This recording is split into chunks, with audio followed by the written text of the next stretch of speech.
TomTom has specialized electrical vehicle route planners, which take into account the battery level of the car and all the options to charge along the route. Through the digital cockpit, you actually have access to navigation, media, car functions such as air conditioning and more. You can sit behind the steering wheel and say, I want to go home, but on my way, I want to pick up the kids from school and I need some Chinese food. That the usage of AI actually will completely redefine the way we interact with cars. No more stress for electrical vehicle drivers.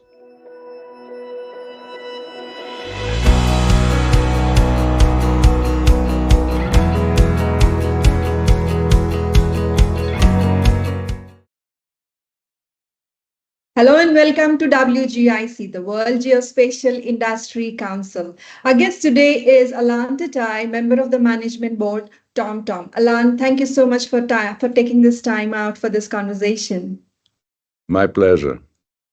Okay, so let's start this conversation understanding more about TomTom and how it brings maps and location technology to keep the world moving. TomTom has been a credible map maker for about 4 decades now, and that's including TeleAtlas, the company that you have founded, right? The company TomTom is delivering the most detailed and high quality maps called Orbis Maps, making it easier to innovate with map data and even before. So what are some of the latest and most novel innovations coming out of these maps in the recent past? And would you like to share the role TomTom plays in bringing out these innovations? Sure. It's a pleasure to do that. Actually, TomTom Orbis Maps really revolutionized the map making world, and it's a big innovation. I think historically in the history of map making, this is a milestone for a number of reasons, right? So it's the first time that on a global scale we combine open data with proprietary data, and this in a full quality checking environment. It's actually a platform that combines those data and makes sure that the quality is at the highest possible level.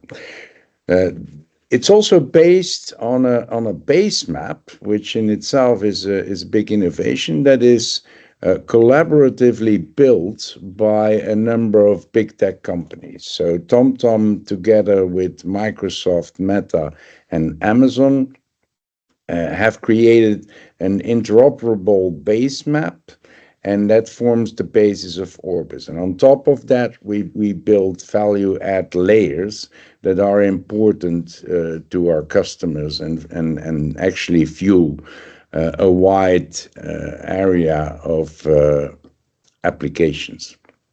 The result of all that is that Orbis Maps is actually better in quality in terms of coverage, both content, quality, as I said, but also freshness and versatility. Versatility because other than pure navigation maps, or Orbis Maps can fuel many different applications in various business segments.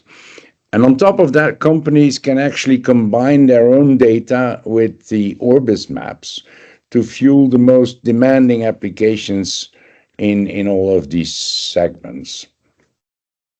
So the customers of TomTom that use Orbis have actually access to a future-proof and very fast-growing. It's a map that grows faster than any map in the industry. Very fast-growing, high-quality map that is there to stay. So it's a pleasure for me to be able to explain this, because I truly believe that Orbis Maps is the biggest innovation in the recent years of map making.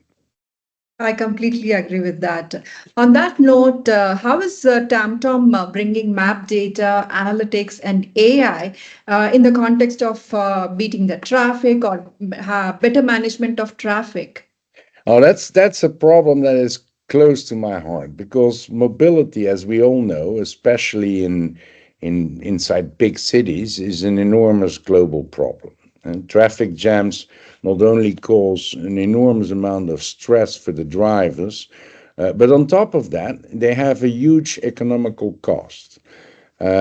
Actually, in a report recently published by Frost and Sullivan, they mentioned that the economical cost of traffic congestions in the US only amounts to 120 billion per year, which is incredible, right? By the way, I strongly recommend to read the white paper of Frost and Sullivan on traffic management and smart cities. It's really very insightful. I But certainly but understand. but smart cities increasingly not only have to monitor the traffic, but they actually actively have to manage traffic. And in order to do so, they need both extremely accurate traffic data as well as a set of tools to be able to optimize traffic. And TomTom supplies those cities with these data along with traffic management tools. And to get a good picture of that, if you go to the TomTom website, there you find the Move portal. And on the Move portal, you find all the data that we currently have. It's industry leading quality and accuracy, as well as the tools that we offer to smart cities. A little extension on this, Alan, I would like to ask you, with the right traffic and mobility insights, how are you seeing governments and planners able to help the cities move smoothly and maximize infrastructure investments? Well, in order to optimize the infrastructure, the route infrastructure inside big cities, but also outside of big cities, it's important that you get a full and accurate view on traffic density. And not only that, but also that you get insights in origin destination trajectories so that you actually know how many people are moving and where are they moving, where do they go, where do they come from. And if you have all that data, then a city is capable of optimizing the usage of infrastructure through taking certain measures, right? So they can change one-way restrictions, add new roads if necessary, simulate what happens if they change the one-way restrictions or what's gonna happen if they change roads. And that's all possible based on those data that we actually supply. All right. Alan, I see that TomTom has a range of digital cockpit solutions that are customizable for car manufacturers and transforming the in-car experience, right? Can you enumerate what's on offer from the house of TomTom for the automotives of the future? Well, specifically with regard to digital cockpit, right? The TomTom digital cockpit is actually a platform. And that platform allows car manufacturers to create a novel way of drivers interacting with their car. Normally, we interact with the car through buttons and all of that. But through the digital cockpit, you actually have access to navigation, media, car functions such as air conditioning, and more. And recently, we have introduced an AI-based speech dialogue application, which we developed in collaboration with Microsoft. This application allows drivers just to use normal language, just use the words they want to use, and allows them to ask all kinds of things to their car. I'll give you an example.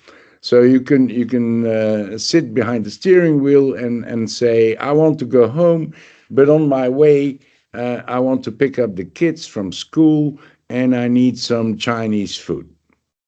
Yes. And all of that is actually interpreted by the AI tool, and translate it in commands for the navigation system. But also you could, for example, say it's too hot in here, and then the system will understand that you have to lower the air conditioning or increase the air conditioning for cooling.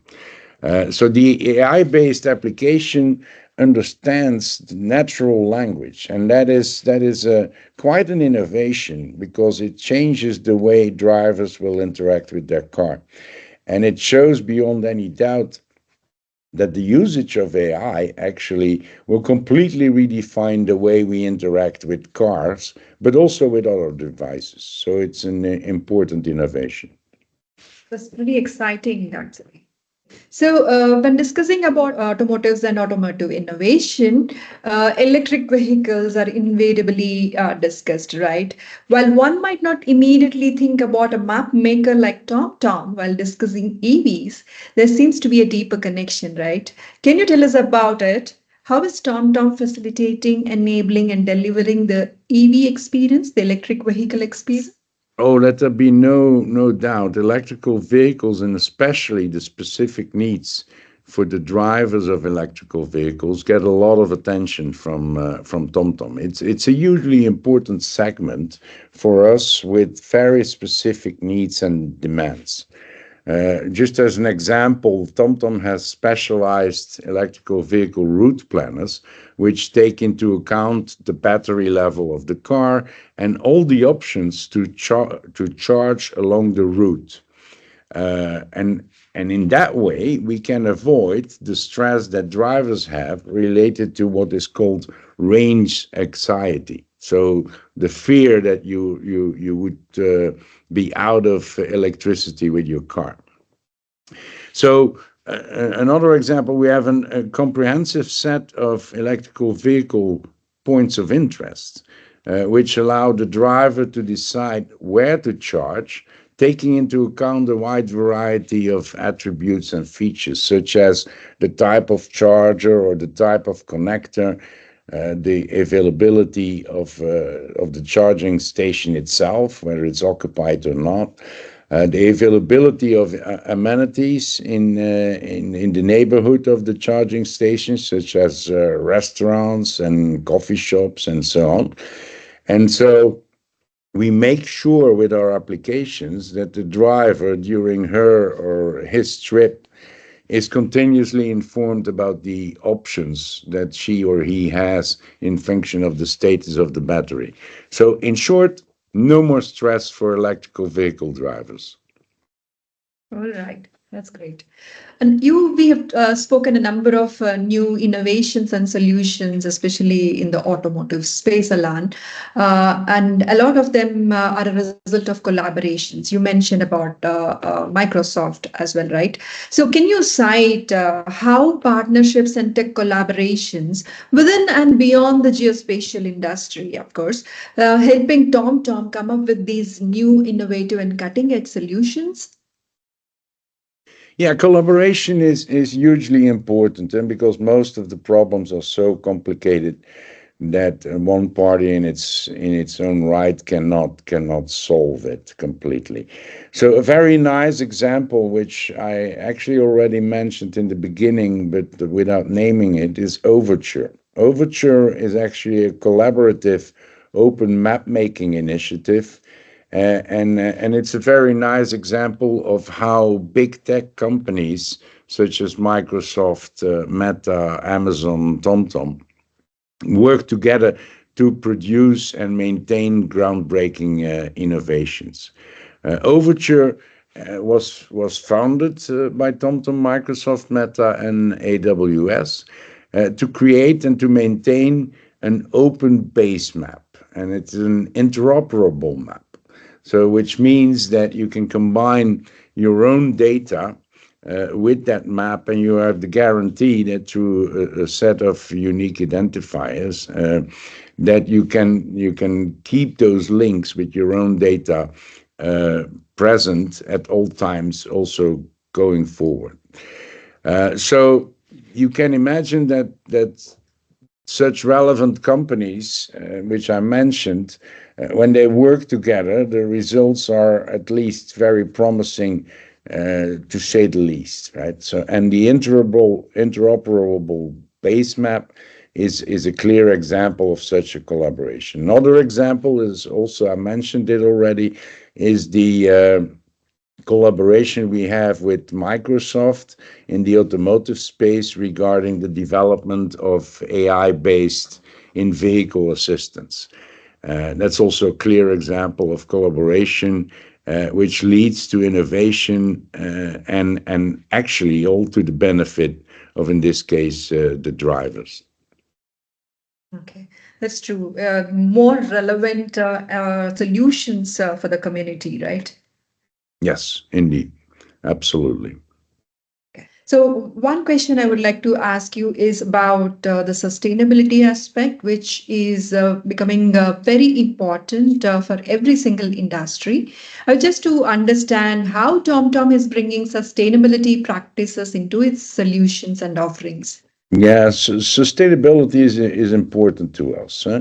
And we are in the fortunate position that our products actually help lowering carbon emissions to a large extent. As I said, the example I've given is optimizing traffic in cities, for example, has a big impact, environmental impact, because people not only have less stress, but also the carbon emissions go down massively when you have such solutions. And the same is true for route planning in cars and navigation systems in cars. So electrical vehicles, we mentioned it already, also contribute to the well-being of people, but also to the environment. And all of those technologies are actually fueled by our data and our applications. So in that respect, I hope we can comfortably say that we make a big contribution to lowering the carbon problem. Certainly, yes. I completely agree with you. Now we come to the second part of this conversation, Alain, that is TomTom's association with WGIC. TomTom is one of the founding members of WGIC, and you are one of the founding members, and you continue to co-chair the patron board of WGIC, right? So, what got TomTom to commit to the mission of WGIC 6 years ago? Yeah, well, that's an easy question to answer actually, because but let's take a step back. If you look at geospatial technology, that technology is foundational to solving many important problems, ranging from environmental problems to mobility problems, which we already discussed, and anything in between. At the same time, it's correct to say that those problems have become much more complex, and only seldom a single authority or a single company can solve the problem. So collaboration as such is of the utmost importance to move forward with enough speed, determination, and innovation to solve these problems. And that's where the World's Geospatial Industry Council comes in, because that initiative fosters actually collaboration between not only tech companies and geospatial companies, but also authorities. And it encourages the companies and the authorities to work together. And then if you look at TomTom, as well as, by the way, other founding partners like Esri, for example, we play a big role in the geospatial industry. And as such, it's actually pretty normal that we take our responsibility and take an initiative to actually bring different important geospatial tech players and authorities closer together. And as such, the aim is that by bringing those companies and authorities closer together, we will solve faster the bigger problems in this world. 6 years down the line, how do you see that the core motive being realized? Yeah, well, Of 6 time is a long time. We started originally with 20 members in 2018, if I remember correctly, and yes, right. we're now closely to 60 members, and it's still increasing day by day. So that's good news. And so if I look at WGIC, uh, we are present in a several geospatial trade shows throughout the world and throughout the year, where actually our members, but not only our members, also other companies have the opportunity to interact with each other. And as I said before, this is all in the framework of creating opportunities for companies to meet each other and to create new use cases, new solutions, and so on. So that's one aspect of the WGIC. Another one is that we participate also in several geospatial organizations. And just to mention a few, the Global Covenant of Mayors, the AG Fund, the European Union Agency for Space program. And through this participation in those different geospatial organizations, we again bring companies especially closer with authorities. And that is very important because authorities have a big role to play in the management of our infrastructures, just to name one example, but also in agricultural problem solving and so on and so on. And bringing those companies together with the authorities is important. And last but not least, I'm very impressed with the work that WGIC does by organizing multiple committees, uh, such as the policy committee, the data committee, the partnership and industry engagement committee. And these committees bring, again, various companies from various sectors together, and they tackle the most contemporary topics and provide guidance on the direction the industry and the authorities should take. So that's quite a big role, actually. So I hope that WGIC continues to grow and that our impact on the industry at large is increasing going forward. Thank you, Alan. Thank you for saying those words. We have discussed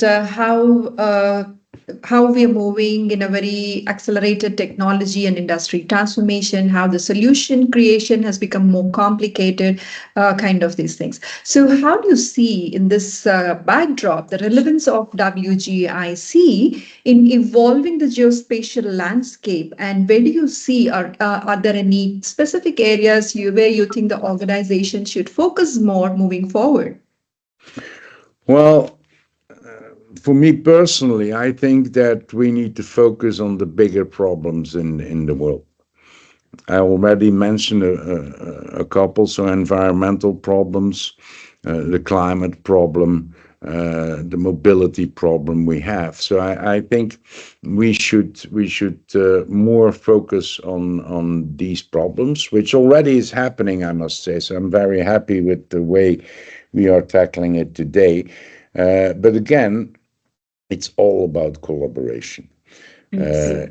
In order to solve these problems, you need to cooperate between authorities, private. So private-public partnerships is quite a big thing going forward. Great. Thank you so much, Alan. Thanks for your insights. It was my pleasure. I enjoyed it a lot. Thank you. Thank you.